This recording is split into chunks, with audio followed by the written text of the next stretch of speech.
and welcome back to the Creative Juggle Joy podcast. I'm Delores Nasprint, and today's conversation is part of the Go Digital on Etsy Summit. One of the things I love the most about summits like this is how much learning and connection gets compressed into a short, high impact window. You're exposed to a wide range of perspectives and skill sets in a very concentrated amount of time, which leads to quick insights, sharper thinking, and ideas you can actually act on right away. That's truly powerful about learning side by side with people who approach problems differently than you do and with people who have done this successfully before. And I love that it's compressed personally because I don't have a lot of time. So it's nice when it's all compressed into a short window. Now, I have long admired Etsy for its commitment to creativity, independence, and people-centered commerce. And I'm especially excited about this event because it creates an experience you really can't find anywhere else. I'm an Etsy seller. A lot of people are Etsy sellers. This is going to be truly powerful. Today, I'm joined by Eden Freed.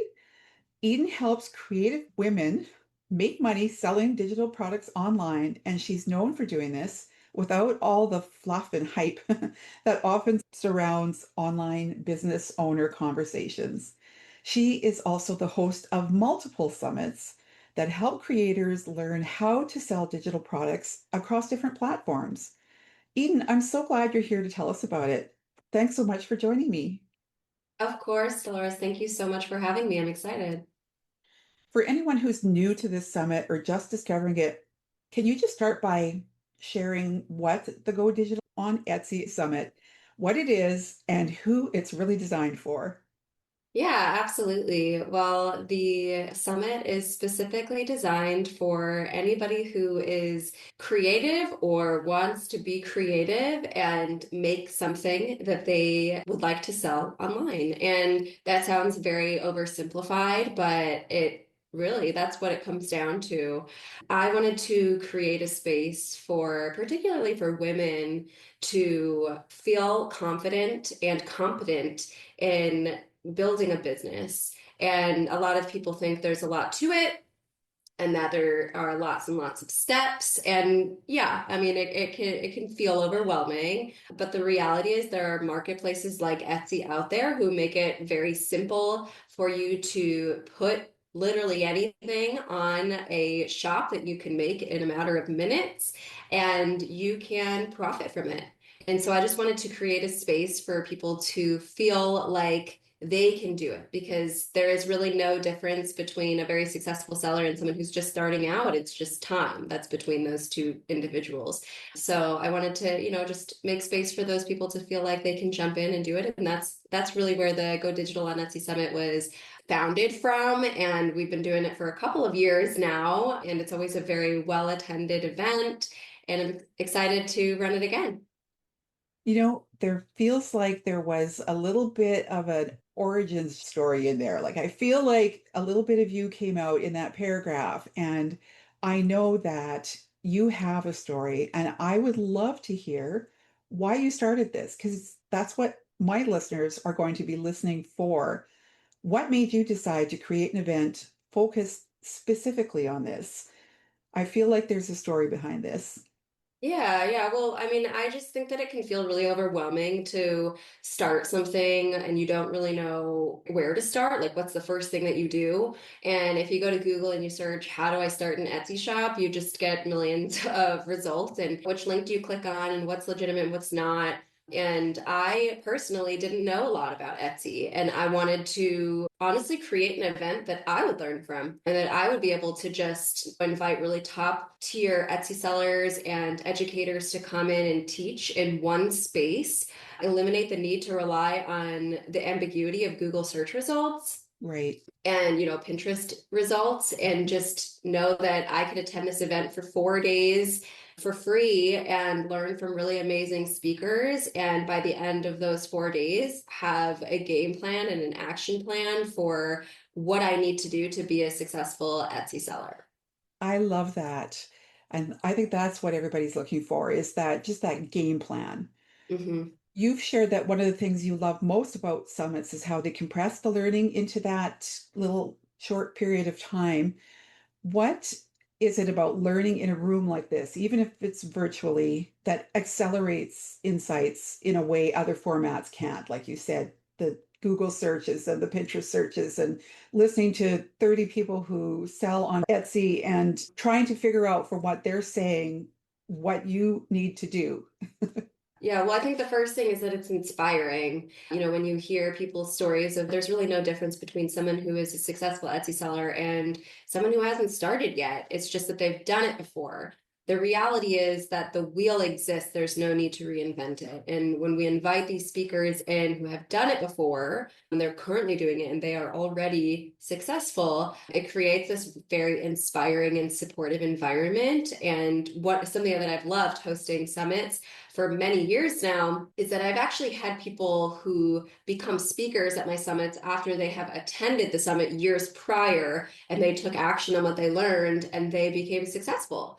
That's one of my favorite things is to feature speakers who previously were attendees who were taking notes and taking action immediately after and getting results from it. So I think it's very inspiring. And I think we also weed out a lot of the fluff. There's a lot that you can do. There's many different ways to get to an end destination. There's no right or wrong, but we show you exactly what you can do to be successful. And you just kind of weed out a lot of the noise that can be quite distracting. That's really great.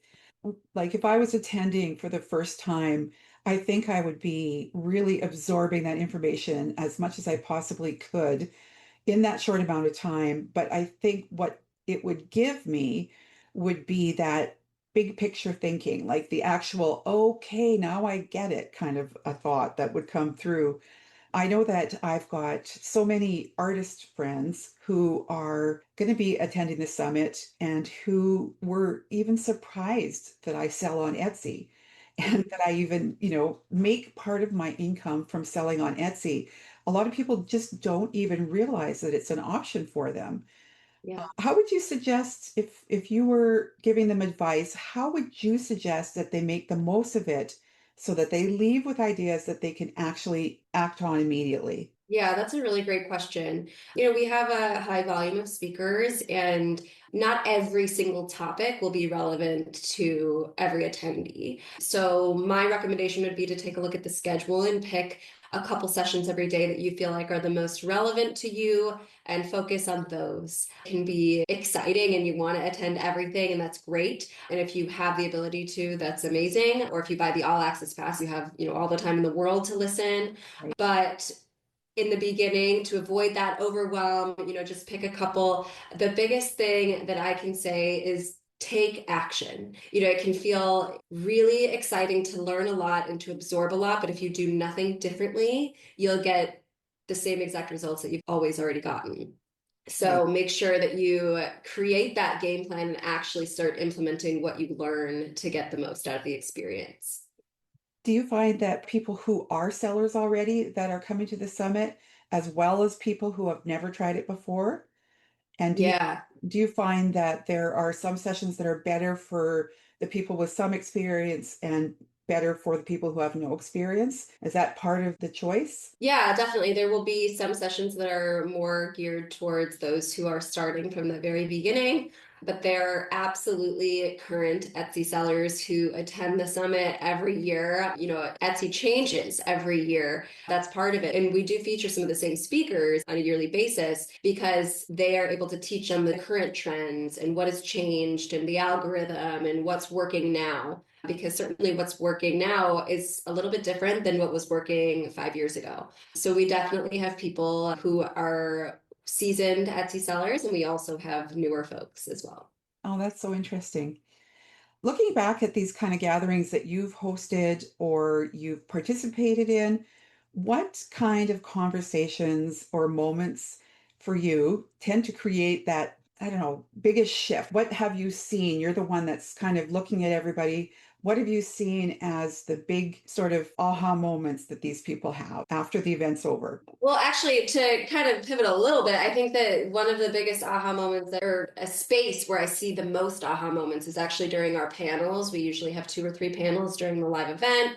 And during those panels, the attendees get an opportunity to ask questions directly to these experts. And something that comes up every year is when the panelists will share about their trials and about the things that didn't quite work so well, the lessons that they learned. And I think that those conversations really highlight to our attendees that this process of becoming a successful Etsy seller is a process and it's a journey. And I think a lot of people get very hung up on how do I do it perfectly, the right way without hiccups along the way. But the reality is there will absolutely be hiccups. The trick is to figure out how do you navigate through those and not view them as the ultimate failure and then, quit right after that happens. So hearing the real stories from these panelists and the real, like the curtains are drawn and, they're not hiding anything. I think that that creates a very personal experience and it's very inspiring, motivational, and I feel like that gives a lot of energy to power through. I love that. Do you record those sessions and is that then part of what somebody can watch with the all access pass?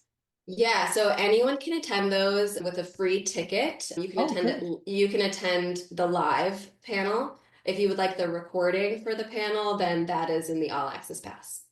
Interesting. Now, I would love to hear if you even have one example, either from your experience or something like that that's come up where somebody was like, I can't believe this happened to me, but it happened. And then what they did to solve the problem. I love those kind of stories because I think you're right. It gives people that permission to run into issues, but just power through them. Yeah, I don't remember exactly who this was, but I do remember someone telling a story about they had a best-selling product and it was going really well. And the algorithms just kind of picked it up and, people were buying it. And I think she said she was trying to duplicate the product because a lot of people do A/B testing and, tweak things, but she accidentally deleted it. Oh, And she just shared that super vulnerably. And, no. that like, can you imagine the feeling of deleting your best-selling product?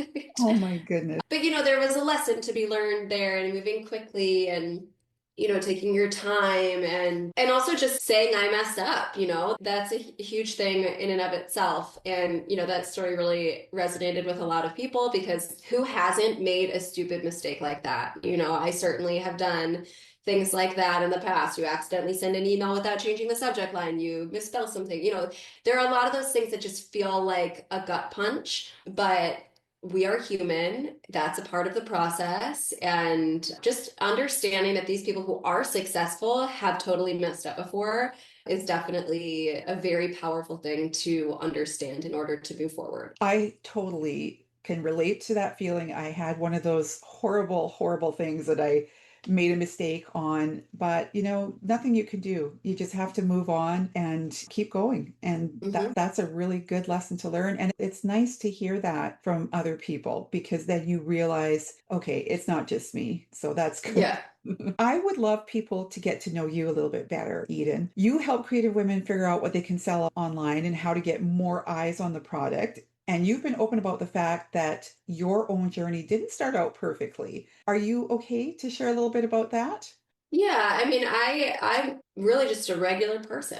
I feel like a lot of times someone gets an email in their inbox from like a list and they think, oh, this person has it figured out and they are highly successful or whatever assumptions you may have. But I am a mom to very young kids. I started my business with literally nothing. I was the breadwinner for my family before we had kids. And a lot of what I learned came through just figuring it out, putting one foot in front of the other and just trying things until literally throwing spaghetti at the wall until it stuck. I happened across the world of digital products specifically, just kind of accidentally, and I fell in love with this idea of making something digital that you can create once and it sells over and over and over again. And I love that. I love the freedom that it provides. Certainly, the experience has not been without failures and without those lessons learned for sure. But I love that this space is something that I get to create and it bends to my life instead of my life bending to it. And that is really what I want. I host many summits in a variety of different spaces, all related to selling things on the internet. So not just Etsy specific, but we also talk a lot about Shopify and print on demand and through funnels and all kinds of things. But my number one goal is to help people realize that it's possible, that it's absolutely possible. I hate the idea that people feel like they need to be in a job at their desk 9 to 5 because it's not true. And sure, there are scams out there and there are, things that are sound too good to be true because they are too good to be true, but this is definitely not one of them. That doesn't mean it's easy. It takes effort, and once you set the foundation, you can reap the rewards from it. So I love creating spaces for people to learn about the possibilities and start taking action and get results from them. How did you feel with that first product that started to really take off? Because if you were at that point, you were just building, you were maybe feeling a little bit desperate, hopeful, but desperate. How did that first product that started to really go, how did that make you feel? Yeah, and you know what? It wasn't even a lot of money, but like if you make something and make money from it, it could be 5 cents, $5. It really doesn't even matter because you made that. That is yours. I remember the first sale notifications coming in, and I admittedly was in the bathroom scrolling on my phone. Who hasn't done that? And that's really cool, to wake up in the morning and to see that someone made a purchase overnight. That's even more exciting. I think my first product, I priced it at like $19. So it took a little bit to create the snowball effect from that and get any kind of income that was very lucrative. But again, that same product, I was able to build on it and it continued to sell. So it continued to make more money. And that was just kind of the inspiration that I needed to continue going all in that direction. I think at the time that I started getting sales on that product, I wasn't fully invested in the product or in the idea of going all in on products, honestly. But once the income came in from it, it was like the gas in the car that I was like, okay, yeah, this is cool. I know that I need to just lean more into this, and the rest is kind of history from that. That's fantastic. We see that happening all the time too with students who have never sold and are afraid to just start. It's actually that very first step that is the biggest hurdle. And when they do, and then they start selling, that is, like you said, the gas. It's not even that you're making a bunch of money. It's not that at all, but it's the validation that somebody out there bought that thing, whatever it Hmm. was. And we've had so many people who at the beginning want to give up. Some of my students sell on Etsy, some sell on POD Hmm. sites. Yeah. Others sell cards through Cardile, which is the one that I always tell people is a good entry point. And we, in this last quarter, because they're now a part of 1-800-Flowers, we have had success, like viral success stories with at least three students who have gone from selling zero to selling thousands. And it's amazing. And it can happen on Etsy, it can happen anywhere. It's just starting, like you said at the beginning. Yeah, I do think that there are kind of two kinds of people out there. There is the person who may be less creative or identify as less creative, I should say, because I'm definitely one of those people who didn't identify as a creative person until someone was like, "Hey, you absolutely are creative. What are you talking about? That's crazy that you think you're not creative." But there are those people who are more business oriented and they have the big picture idea of, I know I want to do this idea, but I have to figure out what I want to make. Yes. And then there are the more artistic people and the more creative people. And I think that's probably more of the people that you work with, Dolores. They have all the creativity in the world, but they feel like they are missing something internally to figure out the business side and to figure out, like, okay, do I have the know-how to sell this thing that I made? And the reality is that Etsy is made for those sorts of Yeah. people. It's literally designed for creative people and it makes it super easy. You can go and spend a ton of time designing a shop on your own and do that on Shopify, or you could use Etsy, which is Yeah. a marketplace, and it will take you 2 minutes to set up a shop and literally anyone can do it. Doesn't matter how much tech experience you have, you can do it. So Yeah. it's just getting over that mental hurdle of, do I have it in me? The answer is yes. You just need to believe that. I love that. What you're saying is don't wait till everything Hmm. is perfect. Yeah. If you have a good product, a good message, you have a solid strategy, you can improve as you go, which is a really great way to think about it. Yeah. Starting is definitely where you have to just kind of get over that first bit. And believe me, when you attend a summit like this, you're going to get a lot of the strategies that you need. You're going to learn what are the first steps. So I hope that you get really great attendance for this because a lot of people can get started on Etsy. They can get started the day after the summit. It's just getting started. Thank you so much, Eden, for sharing your insight and for creating this space for creative women. I love that. I really appreciate how practical and grounded your approach is and what you've given in the way of personal advice today. And to anyone listening, I hope you enjoy the Go Digital on Etsy Summit. There is so much value packed into this event, so much. I know that it'll take you time to go through all of it, but you really need to try to get into as many of the workshops as you can because one idea could make the big difference for you. Thank you. Thank you again, Eden, and keep creating, everybody. Keep juggling, and most importantly, keep finding joy in the process.